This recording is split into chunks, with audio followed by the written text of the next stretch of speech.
Historia con Sentido. Un podcast realizado y presentado por Juan Carlos González. Un saludo a cuantas personas siguen este podcast a través de las redes sociales, de Facebook, de Twitter, de la página web. Esto es Historia con Sentido.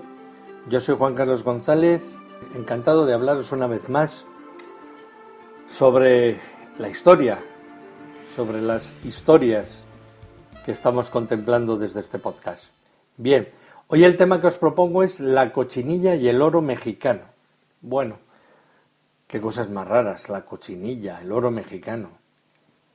Bien, voy a empezar a dar forma un poco a toda esta historia.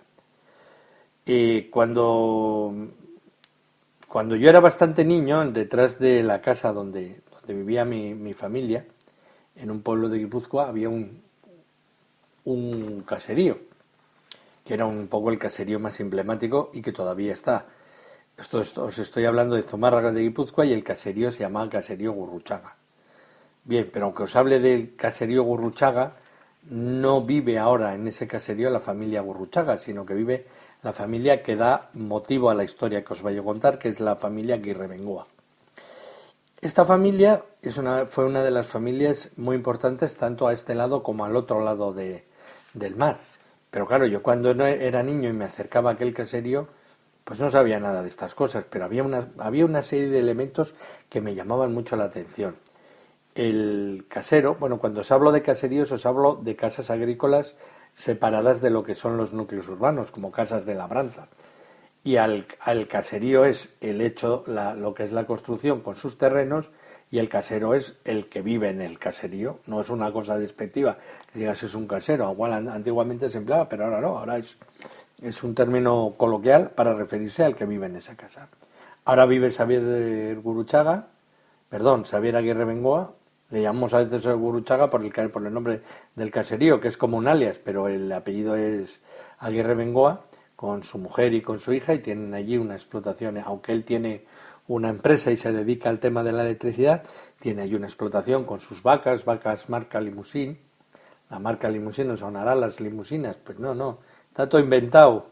El nombre de Limusín le pusieron porque había unas fábricas que hacían coches en una zona de Francia que se llamaban Limusín. Como los hicieron muy grandes, les pusieron el nombre de las vacas que tenían allí, o sea que el Limusín era el nombre de una vaca y ahora es el nombre de los coches de la gente prepotente o de la gente que anda por ahí. En fin, como veis la historia, las vueltas que da, Y esas vacas se dedican, como os he dicho, Xavier a la crianza de esas vacas de gran calidad y de gran prestigio. Yo de niño, porque Xavier es Javier en vasco, Xavier es unos años mayor que yo, al que veíamos siempre, no coincidíamos en edad para jugar esas cosas, y al que veíamos siempre era allí a Venancio, que era un hombre así alto. Venancio era el padre, el que conocí yo, que casi entronca con esta historia, porque conoció a algunos de los personajes de los que os voy a hablar, sobre todo al final de la vida de alguno de ellos. Bien, entonces este Venancio siempre iba de negro, de luto, y andaba allí con una guadaña, que es como la especie esta de hoz grande que se corta con un palo para cortar la hierba, y allí en las quebradas siempre solía andar allí cortando hierba, y entonces como tenía bueyes, vacas y carros y todas esas cosas, nos llamaba a los críos muchísimo la atención y nos solíamos asomar al sitio donde guardaban la paja, que era la parte alta de este caserío Gurruchaga. Entonces tenía como una entrada por la parte de atrás de la casa y allí guardaban la hierba hasta que se secaba, y por una trampilla la echaban abajo a donde estaban los corrales donde estaban las vacas, porque estos caseríos siempre tenían vacuno. Y entonces cuando nos asomábamos allí a ver la paja y a ver los bueyes y a ver los carros y todas esas cosas, siempre veíamos unos arcones, todos así claveteados con unas iniciales, y tenían como unas largas varas donde había colgadas como capas, así como trajes de señores, capas, gabanes con esclavinas. Luego había, me acuerdo, como un cajón allí grande de madera llena de sombreros, de estas chisteras que llevaban los ricos en los años finales del siglo pasado, principio de este. Y luego también había una caja con trabucos. Aquello era para nosotros, era como si aquello fuera las aventuras de los piratas, nos parecía aquello todo ciencia ficción. Y luego los arcones, nosotros nos acercábamos por ahí, siempre andábamos mirando, y el casero Venancio nos decía: los arcones no abréis nunca, que siempre van a estar cerrados, o sea que no andéis con ellos. Son arcones grandes, ¿eh? Y además lo que hay dentro nos interesa, que son papeles. Y decía: los gabanes y las capas no os los pongáis, porque están llenos de pulgas. Y dice: lo único que podéis es jugar con los trabucos, porque les hemos quitado a todos el pestillo. Entonces, bueno, ahí andábamos, ahí cogíamos unas pistolas, parecía que éramos nosotros las aventuras de Emilio Salgari las vivíamos en aquel pajar. Bueno, entonces pasaron los años y yo, pues, no es que me hubiera olvidado, pero empiezas a preocuparte un poco por la historia, empiezas a hablar con Xavier, con el hijo de Venancio, y con Daniel Cho, que es el cuñado de Xavier, que era también familia de ese caserío, y me empezaron a contar pues una historia que es la historia de su familia, que es la que os voy a narrar, porque es una historia interesantísima, no más.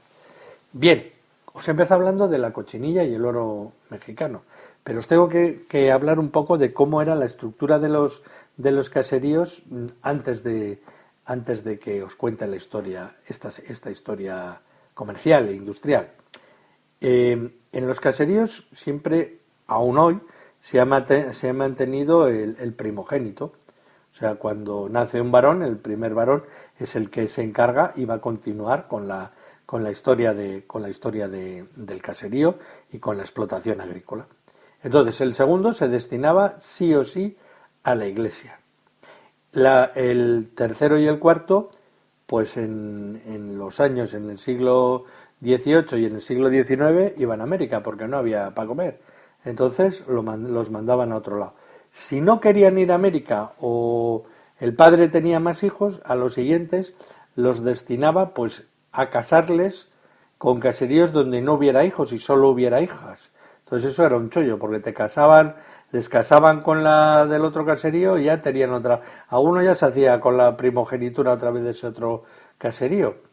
Por eso los Guruchagas en algún momento pasaría esto, porque el caserío lo fundó la familia Guruchaga, pero luego entró la familia Aguirre Bengoa. O sea que pasaría una cosa de esas en algún momento determinado. Vuelvo a la historia. Entonces, los que no les casaban con ninguna hija de otro caserío que no tuviera hermanos, pues lo que hacían era mandarlos de criados, pero de criados, ¿eh? O sea, el último de la fila, un caserío que tendría mucha fuerza y era muy potente y tendría un hijo y unas cuantas hijas, o las tenía viudas o casadas o lo que fuera, o solo tenían un hijo, pues recibía del otro casero, recibía unos hijos de criados. Cuando os hablo de criados era que trabajaban por la comida, no pensáis ni en sueldo, ni en seguridad social, ni nada, ¿eh? O sea, yo he estado durado hasta cuando yo era muy niño, existía todo eso, se mandaban de un caserío a otro, y a estos el término que usaban allí en vasco era morroy. Entonces, cuando un chico de un caserío iba a otro a trabajar de criado, era el morroy. Yo me acuerdo que siempre decían: oye, ha bajado la leche del caserío Beibacar, la ha bajado el morroy que tienen porque estaba enferma la casera.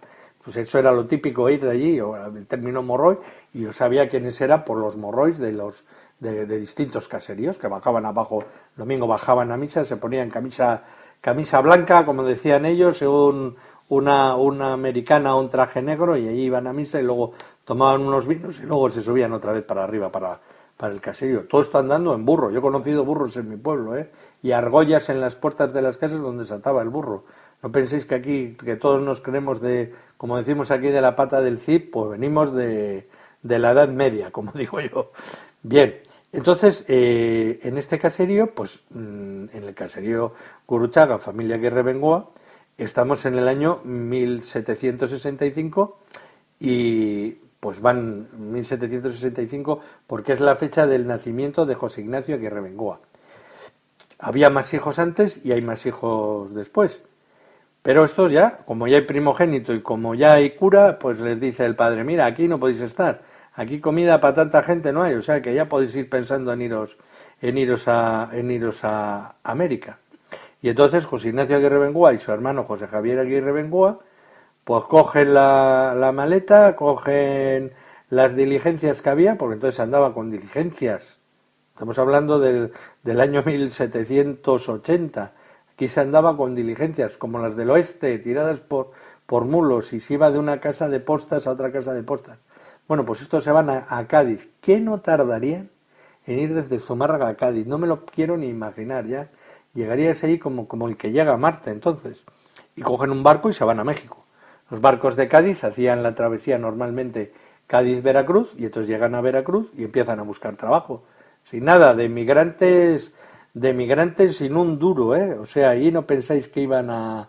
Bueno, ya empezaron a hablar con la colonia vasca que había allí, que había algunos que tenían algunos negocios, y les dijeron, y bueno, ¿y esto aquí dónde, no? ¿De qué podemos vivir y qué podemos hacer? Y les dijeron, mira, aquí hay un negocio nuevo que está empezando, pero no está aquí, no está en Veracruz. Tenéis que ir a México, a la Ciudad de México, os enteráis allí, y es una cosa que se llama la cochinilla. Y la cochinilla, pues cochinilla le sonaría, un casero hablarle de cochinilla era como hablarle a un astronauta pues no sé, no se me ocurre alguna de qué le podríamos hablar un astronauta, de higos o de granos de arena, ¿no? No puedo hacer un paralelismo de lo que les supondría a estos oír escuchar la cochinilla. Entonces se fueron a la Ciudad de México, tuvieron por ahí por Pátzcuaro, y en el año 1784 les vemos que ya están montando un negocio en Oaxaca, montando un negocio en Santana del Valle. ¿Qué hay allí?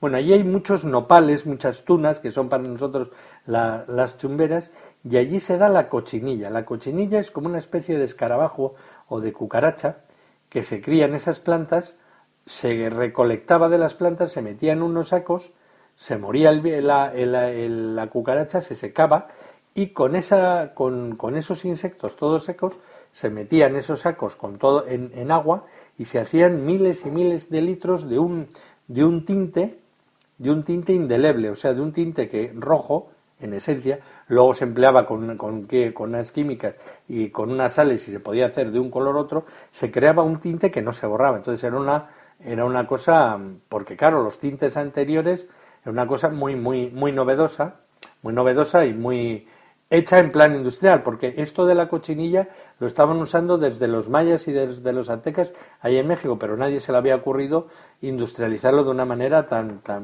fuerte. Bien, entonces estos montan allí la industria, y en la zona de Santana del Valle, en Oaxaca, como os estoy diciendo, y se hacen ricos, no, más que ricos. Se van, les vemos ya los dos hermanos, José Ignacio y José Javier, les vemos en la Ciudad de México, y ya han montado batanes, que son sitios de donde teñir los tejidos, tienen hiladurías donde se hace hilo, y van diversificando todo lo que es industria, y en este año, en el año 1798, ya son una familia muy importante en la Ciudad de México. Tienen ahí montada su industria, y cuando le escriben a los que se habían quedado en su caserío, les dicen, mira, tenemos ya tantas industrias, es que no nos podemos mover, ni podemos ir a veros, ni podemos ir a España en barco nunca, porque es que no podemos parar lo que es nuestra producción industrial, porque estamos que no damos abasto. Bien, es el año 1798. Estamos hablando de la época de la Revolución Francesa, de todos los cambios, todos los momentos que cambiaron el mundo. Las industrias de los hermanos Aguirre Bengoas van creciendo en la Ciudad de México, y en el año 1808 pues se produce la invasión francesa de Napoleón. Estos dicen, bueno, ¿nosotros qué hacemos? Porque el rey Fernando, las colonias, dicen, bueno, pues ahora si está el rey de... Es el momento también de las colonias, cuando se habla de todo lo que era Sudamérica, que todavía era del rey de España, era español, pues cuando se enteran de que ha entrado Napoleón, dicen, esta es la nuestra, ya teníamos ganas de ser independientes, ahora el rey que está metido en una guerra, que venga por nosotros, independencia aquí para todos, y van empezando a hacer la independencia de los países. México también tiene un muy importante movimiento independentista, pero los que controlan todo el poder son señores eminentemente partidarios de mantener la unión con España, entre otros esta familia de los Aguirre Bengoas. Entonces, como ellos tenían mucho dinero, ponen dentro de la colonia parte de su dinero para la defensa y para que México siga dependiendo de España con su rey Fernando VII. Entonces ellos son los que, como muchas veces no puede llegar el dinero porque España está en una guerra, no tiene para pagar a los militares, pues son ellos los que pagan la soldada, la tropa, a todos los funcionarios y tal. Y dicen, bueno, esto a fondo perdido, lo tenemos que hacer por España, que de allí somos. Y entonces, pues se dedican a financiar lo que es el poder español dentro de lo que es la colonia y el virreinato de México. Bueno, van pasando los años y esta vez aciertan, porque Fernando VII se mantiene como rey y ellos habían apostado por él. Entonces le sigue dando una serie de prebendas, de títulos, de labores de confianza para que puedan recuperar todo ese dinero que han invertido. Y ellos siguen siendo pues muy partidarios, como a ellos les va muy bien económicamente, de que México siga siendo una colonia española. Bien, y llega el momento de los movimientos en el año 15, del año 16 al año 20, el año 14, todo esto es cuando se produce el movimiento de la independencia, el grito del cura Hidalgo, y ya México empieza su camino de una manera ya clara y definitiva hacia la independencia. Claro, estos los Aguirre Bengoas que han apostado una vez por el rey, y dicen, pues tendremos que seguir apostando por el rey, si nos ha ido una vez bien, más será el rey de España con todo su imperio que estos mexicanos aquí, el Benito Juárez y todos estos y el cura Hidalgo, que estos en el fondo son unos filibusteros. Y entonces invirtieron el dinero para mantener el poder colonial, pero se equivocaron, porque triunfó la independencia y México desde entonces hasta ahora es felizmente independiente y felizmente un gran país. Entonces, claro, estos ven que allí ya poco tienen que hacer. Y entonces empiezan a replegar velas, llegan a una especie de pacto en el cual van a organizarse en repatriar todo su dinero a España, o a Europa por lo menos. Ahora veremos por qué no a España y se van a Francia, pero quieren repatriar todo el dinero que tienen. Bueno, para que nos hagamos una idea, se habla de que ellos, la familia Gurruchaga, más un grupo importante pero no estamos hablando de más de 20 familias, vendieron todas las acciones que tenían y se llevaron todo el oro que había en México. Se supone que estas familias llegaron a llevarse el 80% del oro mexicano. Imaginaros de qué os estoy hablando, da vértigo. Y se piensa que se invirtieron, se compraron, se fletaron 4 barcos para cargarlos de lingotes de oro y llevarlos desde el puerto de Veracruz hasta el puerto de Burdeos, con todo el dinero que eran de todas estas familias que ya ven que la independencia mexicana triunfa y se tienen que ir de allí. Claro, se llevan todo. Dejan el país en la más absoluta bancarrota, y es el momento en que estos están llevando el dinero por un lado, el oro de México por un lado, y por otro lado el movimiento en los años 20 de Benito Juárez y los que quieren ya hacer una constitución en un país, tienen que pedir un empréstito, pedir dinero a Francia, a Estados Unidos, a Inglaterra y parte de España, aunque eso lo harán más adelante, para poder mantener la liquidez en el país, porque el dinero se lo habían llevado estos pájaros, no os penséis, claro, ellos tenían sus industrias y tal, el dinero de ellos, pero no sabemos de qué manera ha ganado y cómo comercial. Bueno, el caso es que el oro de México, estas familias, y una de las más grandes, los Aguirre Bengoa, lo embarcan en Veracruz y ponen rumbo hacia Europa. ¿Qué pasa? Que todos los puertos españoles habían decretado un boicot a México, porque se había hecho independiente, y le dijeron, pues tú vas a comerciar con quien te diga yo. Así que cerramos todos los puertos, y cerraron todos los puertos para que no pudieran pues no lo sé, entrar armas y todas esas cosas. Pues claro, era un problema porque era para ir y para venir.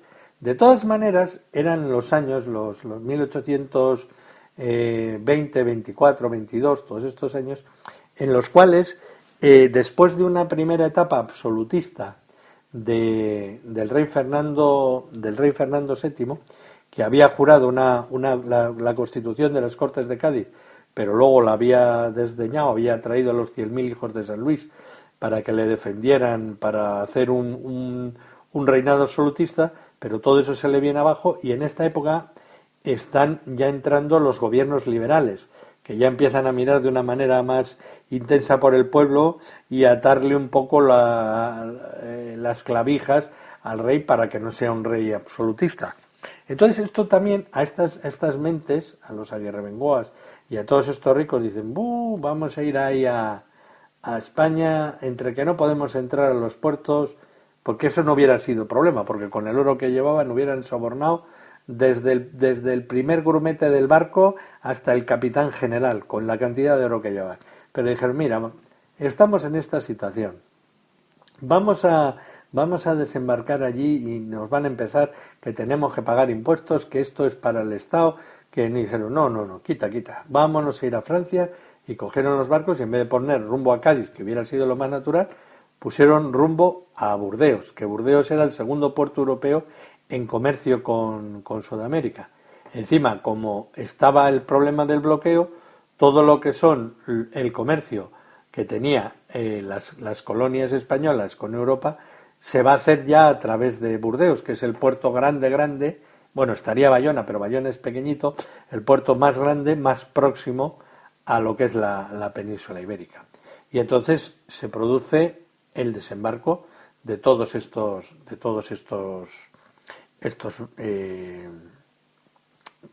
lingotes o cantidades ingentes de oro. Entonces los llevan allí y en el año 1824 José Ignacio Aguirre Bengoa, que ya estaba en Burdeos, coge un barco y se va de Burdeos a Cádiz. Allí ve un poco cómo está la situación y dice, esto de España no me convence a mí mucho.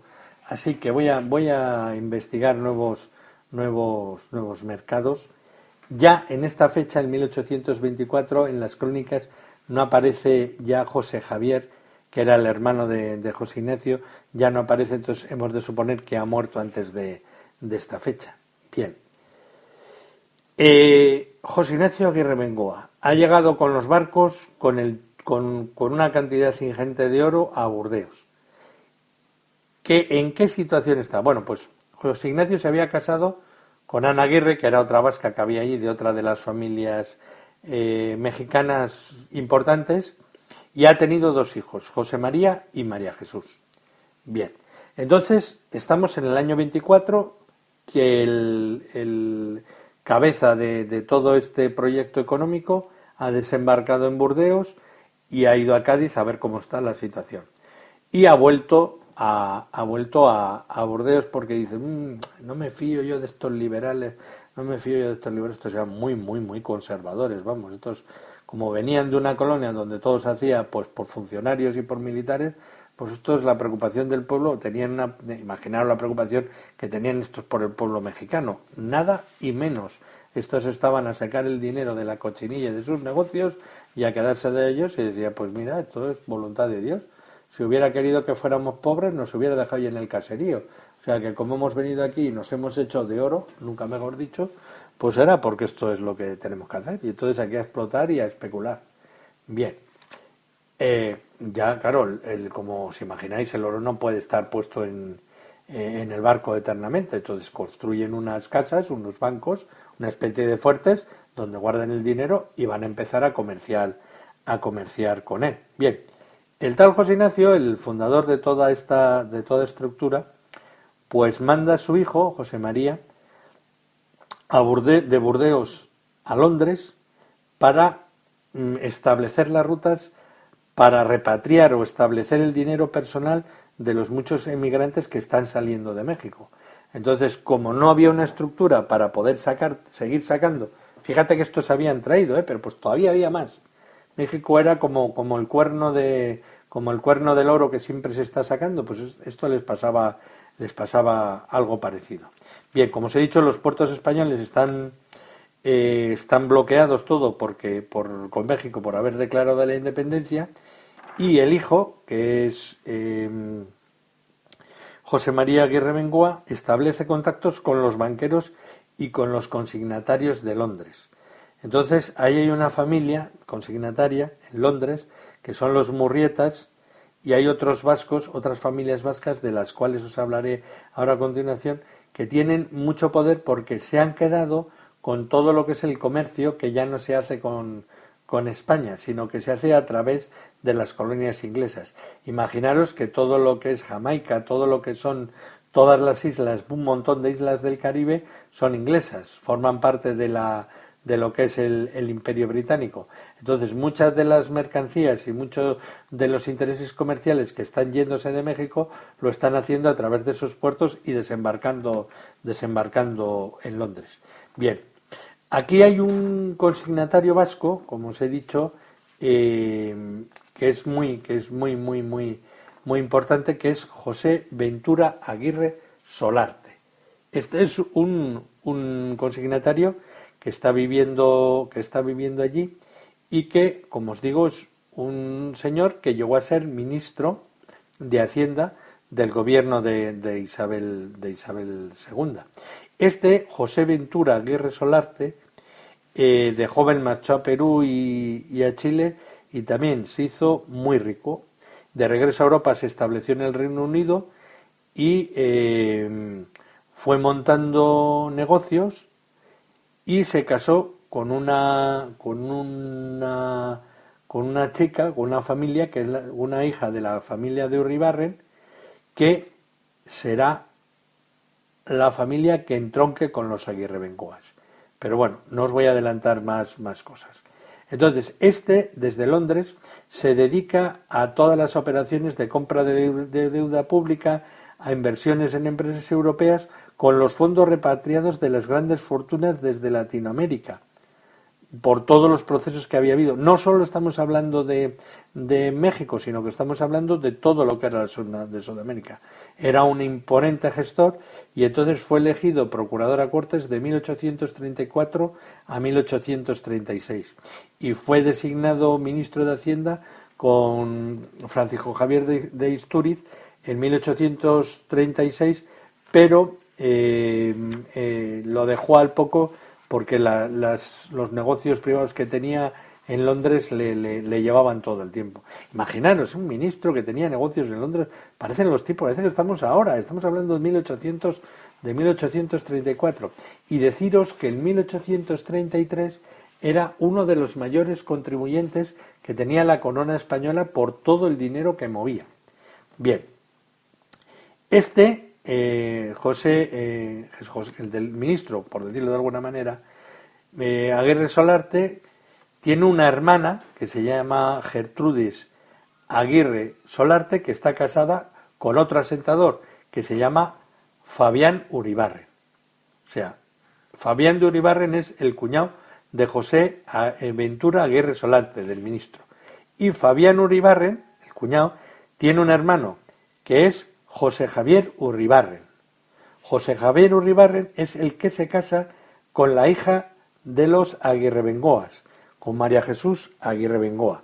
Ya os he dicho que a José Ignacio Aguirre Bengoa, que es el que funda todo el imperio, solo tiene dos hijos: José María, que es el que habían mandado a investigar los mercados ingleses, y María Jesús. Entonces María Jesús se casa con José Javier Uribarren, que es cuñado del ministro. Hasta ahí vamos bien, porque luego ahora nos vamos a liar de todo lo que es el entramado familiar y el entramado económico. Bien, entonces los Aguirre Bengoas se establecen en Burdeos ya como un banco, que es Aguirre Bengoa, hijos, que son los dos que os he citado, y el yerno, que es Uribarren. Ya José Javier Uribarren ya es socio desde entonces de Aguirre Bengoa. Y entonces Aguirre Bengoa e hijos y Uribarren fundan y se constituyen en lo que es la Banca Aguirre Bengoa, que permanece en Burdeos desde 1826 a 1836, 1834. Bien, desde el año 1823, como os he dicho, Burdeos se abre al comercio de la América que había sido española, y ya se produce la normalización del depósito portuario en 1824, pero el puerto, como había estado los puertos españoles cerrados, se reafirma en las relaciones comerciales con Chile, con Perú y con América Central. ¿Por qué un banco en Burdeos? Pues porque en esta etapa, en la que va desde 1818 a 1848, lo que es la economía, o sea, lo que es el Banco de Francia o la realidad económica de Francia, tiene lo que se llaman las bancas departamentales, que son la Banca de París, la Banca de Rouen, la Banca de Nantes y la Banca de Burdeos, que es donde se hace la emisión, la circulación y el descuento de los pagarés. Entonces, por eso, los Aguirre Bengoas, la Banca Aguirre Bengoa, se ha instalado allí. Bien, empezamos en 1834, otro periodo. La banca se traslada de París, se traslada de Burdeos a París, con el mismo nombre, Aguirre Bengoa y Fils, o sea, Aguirre Bengoa hijos y Uribarren. Y en estos años muere el hijo, muere, como os he dicho, el José María, y muere el padre, el Aguirre Bengoa. Entonces, la única que queda ya viva es la hija, la que está casada con Uribarren. Bien, están en París, ya han trasladado todo lo que es su poder económico de Burdeos y a París. Y en los años parisinos la actividad comercial la convierte en una de las bancas más influyentes a nivel internacional. Y ella, la Banca Aguirre Bengoa y la banca de los Rothschild, los famosos Rothschild, son las dos bancas que tienen el privilegio de trabajar con el Reino de España. Bien, para que os hagáis una idea a qué nivel se movían, en 1836 ya en París concurren como opositores a la subasta de Mercurio de Almadén, representados por el del que os he hablado, el exministro José Ventura de Aguirre Solarte, pero serán los Rothschild los que ganen la puja, siendo este su gran espaldarazo dentro de la gran banca internacional. En el año 1845 se les considera como una de las bancas más importantes de París.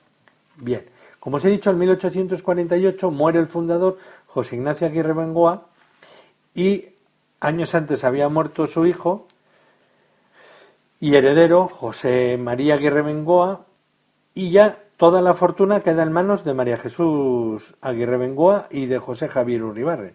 Y a partir de esta fecha toma las riendas de la banca Aguirre Bengoa, las toma José Javier Uribarren. Bien, ¿quién era este Uribarren? Pues este Uribarren había nacido en Lekeitio, que es otro pueblo de Guipúzcoa, en 1791, y su familia era de marinos mercantes, tenía una pequeña empresa naviera, y este se dedicó a estudiar comercio, cálculo mercantil, tanto en Lekeitio como en Bilbao, y pronto parte para México pues para hacer allí fortuna. Y conoce al jefe de la familia, que es José Ignacio Aguirre Bengoa, que lo convierte en su hombre de confianza. Entonces, en hombre de confianza, vamos, sobre todo cuando entra en la familia como hijo político, al casarse con la hija del fundador de la banca. Y él será el que, ya como el fundador, José Ignacio, se va haciendo mayor, pues será el que tome las riendas de la fortuna de los Aguirre Bengoa. Bien, seguimos avanzando en los años. Año 1852. La banca Aguirre Bengoa, Fils y Uribarren se convierte en Uribarren y compañía. Ya muerto el padre, el Aguirre Bengoa, y entonces ahora Uribarren es el que toma el nombre del banco Uribarren y compañía, que en adelante será la banca Uribarren. Los Uribarren Aguirre Bengoa no tienen hijos, y entonces entra en acción el sobrino de los Uribarren, que es José Luis Avaroa y Uribarren. Y asimismo se une la compañía. Entonces, los que eran los Aguirre Bengoas ahora ya son Uribarren, Aguirre Bengoas y Avaroa, que es la otra familia que entra en esta relación.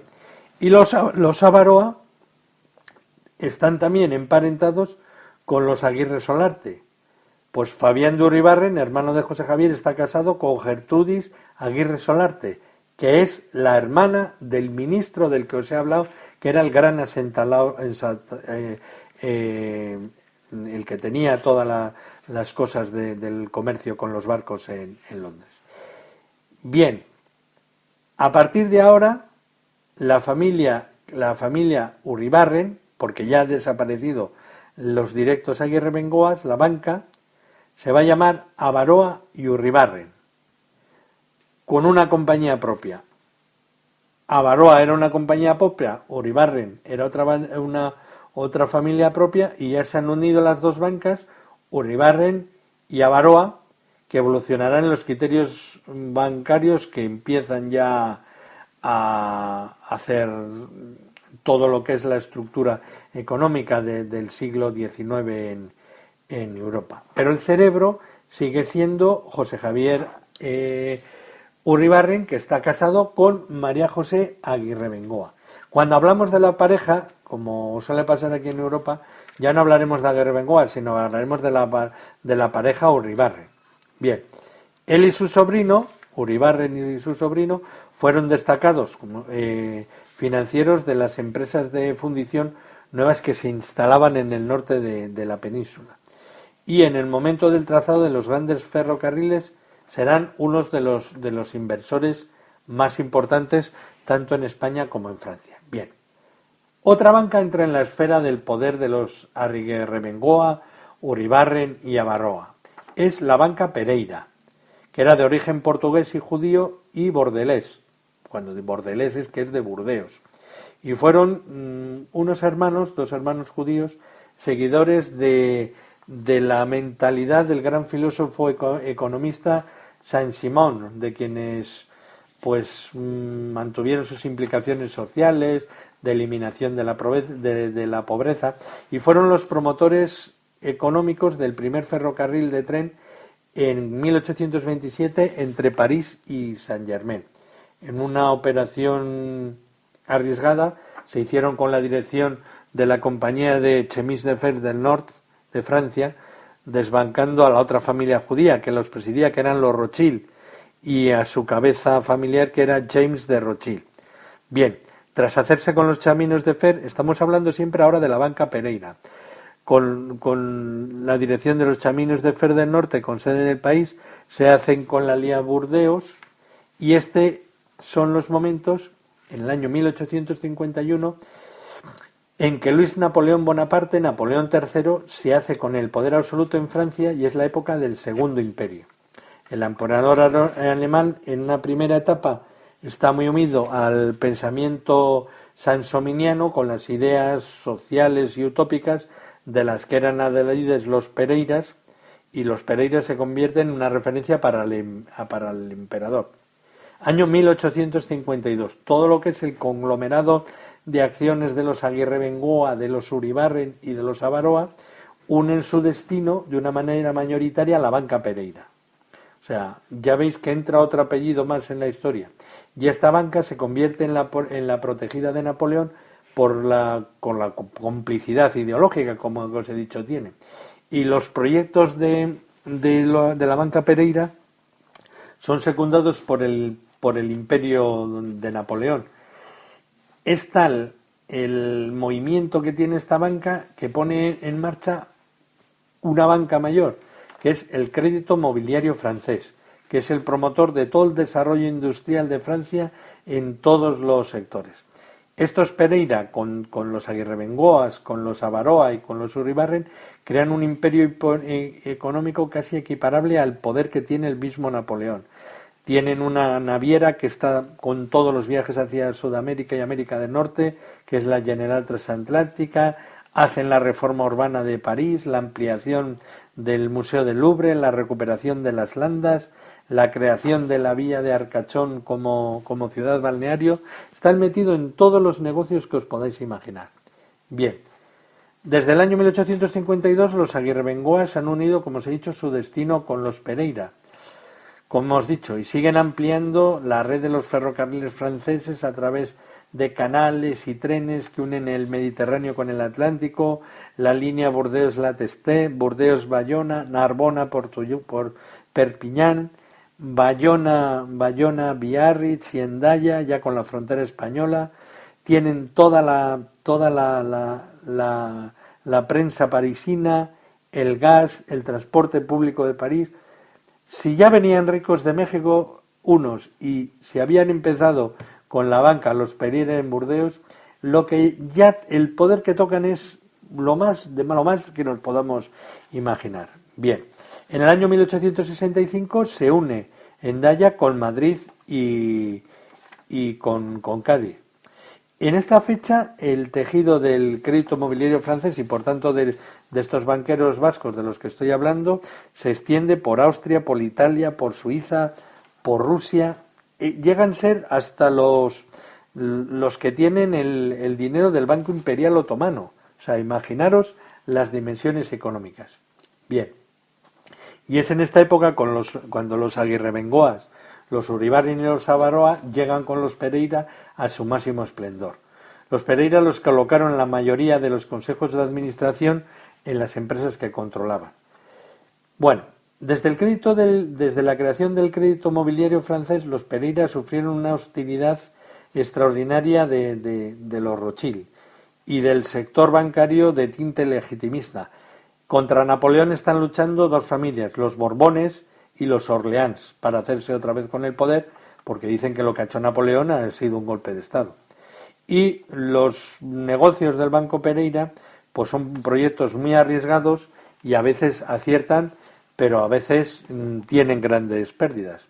¿Qué pasa? Que Napoleón en una primera etapa estuvo unido a los Pereira, pero cuando hay la crisis económica en Europa en 1867 los abandona y se va con la familia enemiga, que son con los Rothschild. Entonces el crédito mobiliario francés quiebra en 1860 y en 1870 se produce la caída del imperio de Napoleón. Es el momento de los Rothschild, que han fundado la Société Générale. El Banco de Francia vende el paquete de Crédit Mobilier francés a bajo coste a la Société Générale, que son los que están controlados, con algunos empresarios más, por los Rothschild. Los Pereira, que son Emile y Isaac, se retiran de escena cuando entran ya los Rothschild y se quedan con todas las inversiones que tienen ellos en Francia. Los Pereira solo tienen un heredero, que es Eugène, que continúa con las inversiones en otros países, pero amigo, el amor actúa y la nieta de Eugène, que es la heredera, de nombre bien judío, Noemí, se casa con el heredero de los Rothschild. Y entonces morir de Rothschild coge todas las acciones y todo el dinero que quedaba de los Pereira y hace más grande a la familia Rothschild, que llega a la cumbre del poder económico. Bien, todo está ya en manos de los Rothschild. Siempre hablo de la parte francesa de los negocios, y ahora ya se llama Sociedad General de Francia, el nuevo banco. La Sociedad General está participada por los Rothschild, por el empresario Eugène Schneider y por el empresario escocés Edward Blom. La Sociedad General es de Francia, la Sociedad General de Francia, es un banco que llega hasta nuestros días. Todavía aquí tenemos nuestras sucursales de la Sociedad General, que ya habéis visto desde dónde viene. La banca Pereira y asociados, Aguirre-Bengoa, Uribarren y Avaroa en España. En España, después de la crisis del 48, producida por una imprudente libertad concedida en la creación de sociedades de crédito, renació con la construcción de todos los ferrocarriles. En 1885 se crea la Ley de Ferrocarriles con los gobiernos progresistas de Isabel II, y para financiarla se queda al modo francés el crédito mobiliario español, presidido por los Pereira y con la participación de los Uribarren y Cía y de Avaroa, y estos son los que financian el tramo de ferrocarril de Irún a Madrid. Es el Banco Pereira y Asociados, como Crédito Mobiliario Español, el poseedor de las mayorías de las acciones de los ferrocarriles españolas, del gas de Madrid, de los seguros de Unión y del Fénix. De todas estas cosas están ahí metidos esta familia. Y en esta fase de las inversiones aportan capital a esta fase los asentadores londinenses que vimos en los años 20 y 23, que eran los Murrietas y Villalonga por el lado inglés. Y por otros lados se unen a los Uribarren Pereira, la familia Ibarra, que son estos famosos empresarios vascos, fundadores de los Altos Hornos de Nuestra Señora del Carmen de Baracaldo. Bien, aquí empieza a hacerse hierro de una manera industrial y el Hierro de Bilbao obtiene una medalla de oro en la exposición de París, que es la exposición de Fiel, de la Torre Fiel, de la famosa Torre Fiel, pues hace con parte del acero que ha salido de Bilbao. Y los directores de la exposición son los hermanos Pereira. Bueno, año 1857. Nace el Banco de Bilbao, que termina recogiendo por ventas todas las acciones que quedaban de la banca Pereira. Y el Banco de Bilbao llega hasta nuestros días como el Banco de Bilbao, Vizcaya y Argentaria BBVA. Bien, pero sobre todo nos tenemos que quedar que los Aguirre Solarte, los Uribarren y los Alabengoa fueron pues como los asesores financieros extranjeros de los gobiernos liberales de España.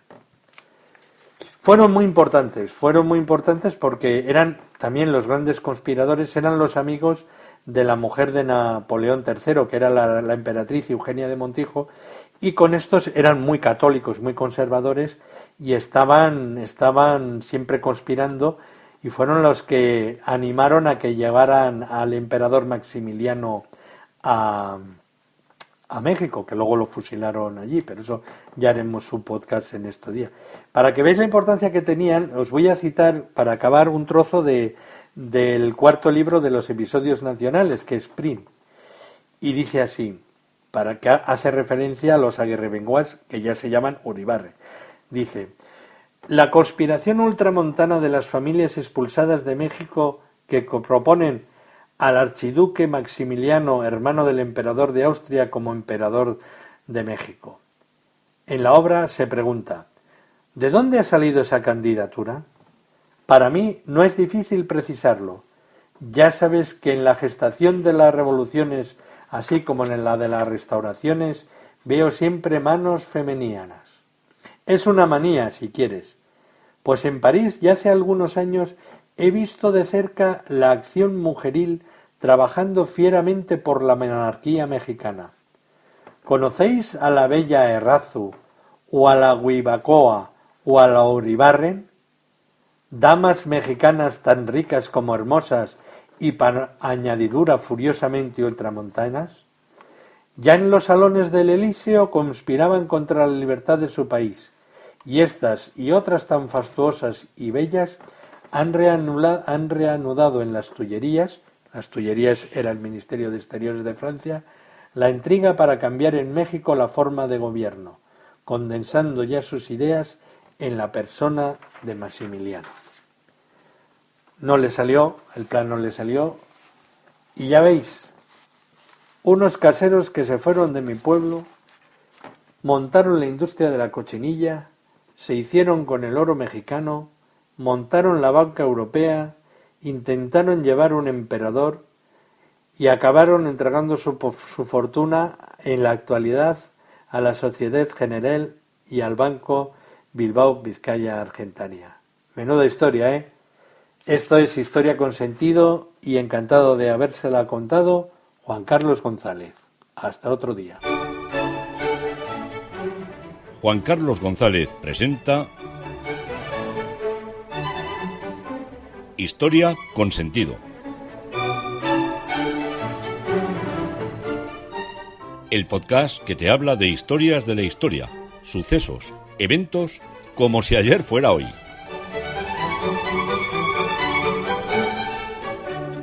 Escúchanos mediante Spreaker o iTunes.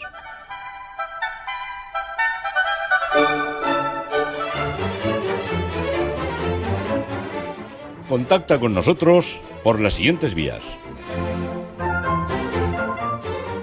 Visitando nuestra web www.historiaconsentido.com o nuestro email podcast@historiaconsentido.com. Te ofrecemos también nuestra cuenta en Twitter, @historiasentido.